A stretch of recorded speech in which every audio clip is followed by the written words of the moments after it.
DJI has been a renowned company for bringing innovations to the consumer camera market. They make a wide range of products from robotic selfie sticks to professional filmmaking tools, but their greatest contribution has been the development of usable consumer-grade drones. Today, DJI is another name for drones. But how did a company like DJI, which was started in a dorm room, become the first ever billion-dollar drone company? In this video, we are going to talk about the history of DJI and find out the reasons for its success. So with that being said, let's get started.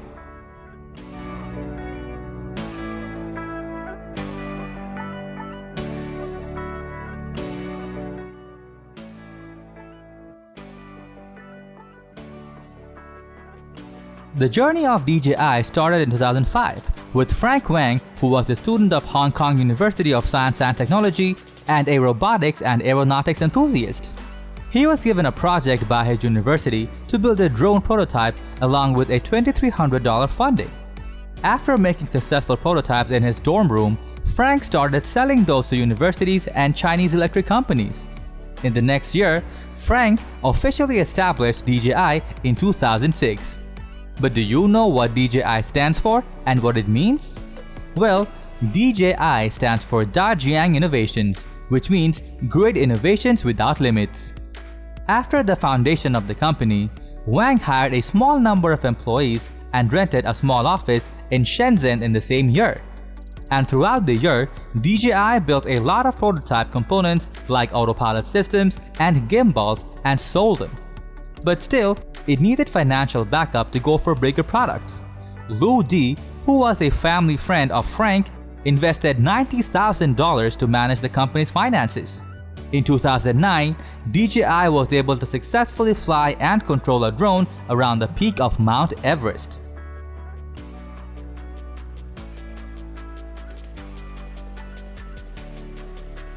The first DJI consumer-grade drone was released in 2013.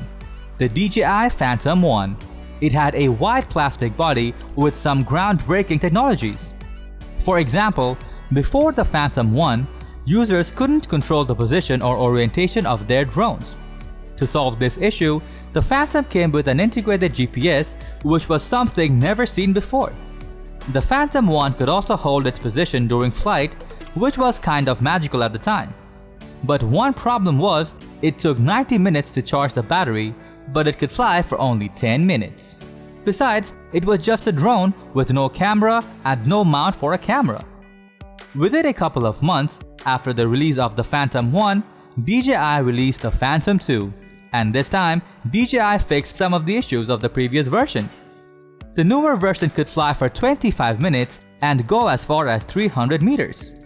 The Phantom 2 Vision version also has an integrated camera that is capable of recording full HD videos at 30 frames per second.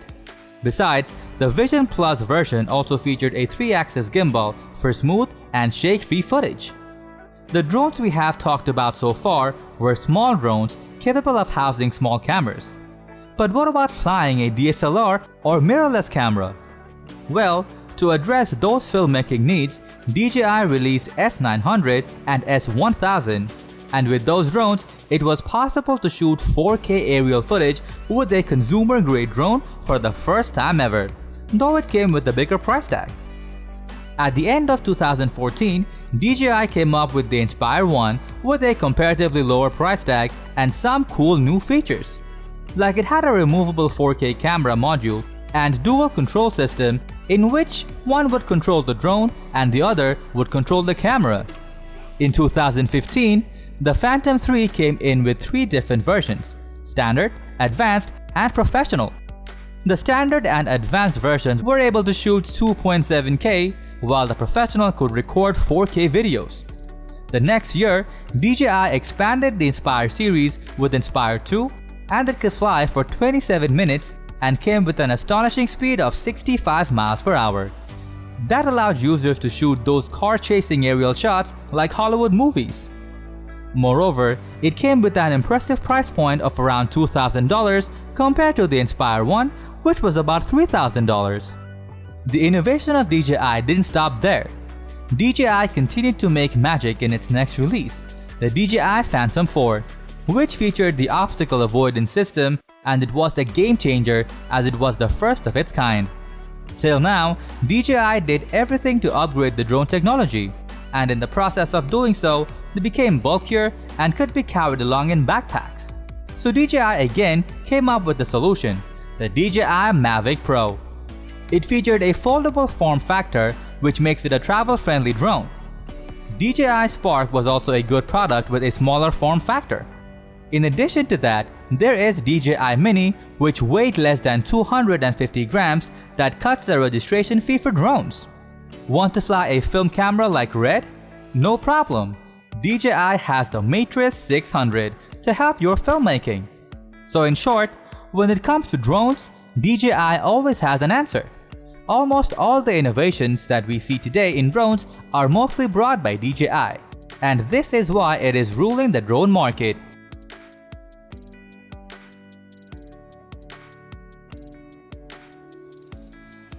Back in 2015, DJI announced that it gained Hasselblad's majority of shares. This was huge news for DJI and of course for Hasselblad, as it was suffering from a lack of capital. It was important for DJI as for the first time, DJI showed some real intention to go for mainstream camera manufacturing. This partnership also resulted in an impressive medium format camera, the X1D.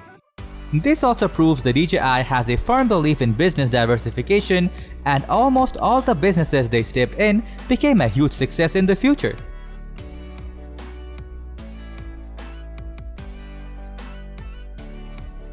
DJI didn't confine its expertise to drone technology only, as it had a vast knowledge of gimbals from the beginning.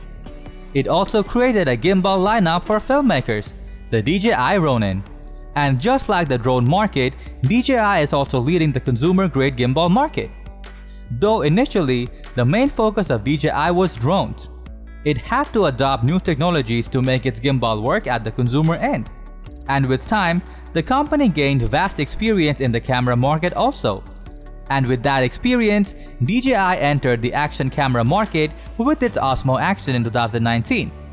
Though the action camera market was mostly captured by GoPro, but it still made a good impression on the users and quickly became popular. Not only that, DJI also invested itself in developing pocket camera gimbals, which again gave a tough competition to the GoPro cameras. And with the mechanical gimbal, DJI has a slight edge over GoPro in terms of basic stabilization. And if you are interested in a more in-depth comparison between DJI Pocket 2 and GoPro Hero 9, click the I button or check the link on the description. So that was all about the fascinating history of DJI. The company has crossed a long way since its inception, and now it is one of the most renowned names in the camera industry. And there are two major reasons for their success: continuous technological innovations and business diversification. It has never ceased to amaze us with its groundbreaking camera products. So do you think that DJI would become an even bigger player in the camera market and compete with mainstream camera companies like Canon, Sony, Nikon, and others? Let us know in the comment section.